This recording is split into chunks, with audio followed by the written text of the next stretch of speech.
बीते गुरुवार को आजमनगर प्रखंड के एक विद्यालय में नवनिर्वाचित सांसद तारिक अनवर के लिए अभिनंदन समारोह का आयोजन किया गया। लेकिन इस अभिनंदन समारोह में बड़ी संख्या में फरियादी अपनी फरियाद लेकर पहुंचे। जब कुछ कांग्रेसी कार्यकर्ताओं ने सांसद साहब से मिलने की कोशिश की तो उन्हें नहीं मिलने दिया गया, जिससे मौके पर वह हंगामा करने लगे।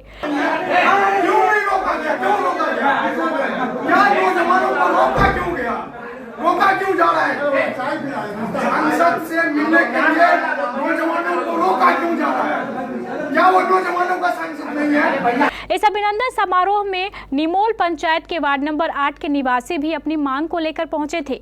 ग्रामीणों ने कहा कि वे लोग पिछले कई दिनों से परेशान हैं, लेकिन उनकी परेशानी सुनने वाला कोई नहीं है। ग्रामीणों ने कहा कि जिस रास्ते से होकर वह एक लंबे अरसे से आवागमन करते हैं, उस रास्ते को निजी बताकर बंद कर दिया गया है, जिसके कारण उन्हें परेशानी हो रही है। इस मामले की सूचना आजमनगर अंचलाधिकारी रिजवान आलम को भी दी गई। रिजवान आलम ने स्थिति की गंभीरता को देखते हुए थानाध्यक्ष कुंदन कुमार की मदद से स्थल निरीक्षण किया, लेकिन इसके बाद कुछ नहीं हुआ। इसी क्रम में धन्यवाद यात्रा को लेकर जब सांसद तारिक अनवर आजमनगर पहुंचे तो पीड़ित सैकड़ों ग्रामीणों ने उन्हें घेर लिया और अपनी आपबीती बताई। ग्रामीणों ने कहा कि नवनिर्वाचित सांसद तारिक अनवर ने अपने पूर्व संसदीय कार्यकाल के दौरान निमोल पंचायत को गोद लिया था और उसे एक आदर्श पंचायत बनाया था। अब उनकी समस्या का समाधान करना भी सांसद महोदय का ही काम है। मामला यह है कि हम लोग उस निमोल से आते हैं जिस निमोल को हमारे सांसद तारिक अनवर साहब गोद लिए हैं।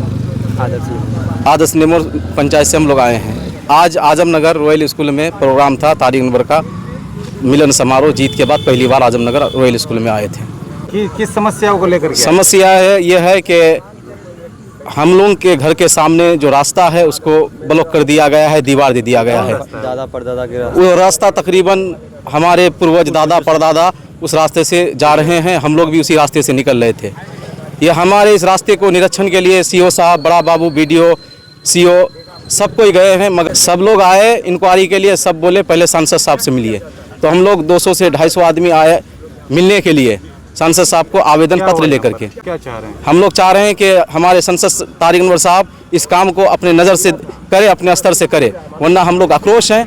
हम लोग सिर्फ एक ही आदमी वोट नहीं दिया है तारिक अनवर को, हम लोग भी 300 आदमी, 300 परिवार, 200 आदमी हम लोग भी वोट दिए हैं उस तारिक अनवर को। सिर्फ एक ही वोट से तारिक अनवर नहीं जीता है, हम लोग भी मेहनत किए हैं।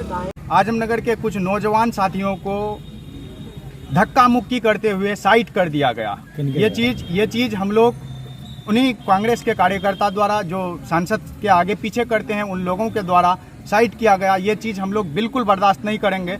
आजमनगर के नौजवान को धक्का देना, आजमनगर में आके इस तरह से धक्का देना, ये बिल्कुल अपमानजनक है। ये यहाँ के नौजवान कार्यकर्ताओं का अपमान है और सांसद महोदय खुद ये बात को देखे, और ये बिल्कुल ही गलत है, जो हम लोग बर्दाश्त नहीं कर सकते। और हम चाहते हैं कि जिन लोगों ने ये इस तरह की घटना किया, नौजवानों के साथ ये बदतमीजी किया, हम पूछना चाहते हैं सांसद महोदय से, क्या आप नौजवान के सांसद नहीं हैं? क्या आप युवाओं के सांसद नहीं हैं? अगर नहीं हैं तो नौजवानों को साइड करके चलिए, नौजवानों को धक्का मार के चलिए, कुचल के चलिए, कोई फर्क नहीं पड़ता। आप एक बार बोल दें कि आप नौजवानों के सांसद हैं। कि लोगों का जो जन समस्या है, ये एक दो व्यक्ति का नहीं, कई परिवारों का समस्या है। ये बरसों से जाना आना होता था रोड तक, मगर आज उनका हुक्का पानी बंद कर दिया जा रहा है, आज दीवार डाल दिया जा रहा है रोड में। तो इन समस्या को लेकर के जब समाधान की बात आती है तो ऐसे में राजनीति, गंदी राजनीति करना ये उचित नहीं। अब देखने वाली बात यह होगी कि कब तक सांसद महोदय उनकी समस्याओं का समाधान करते हैं।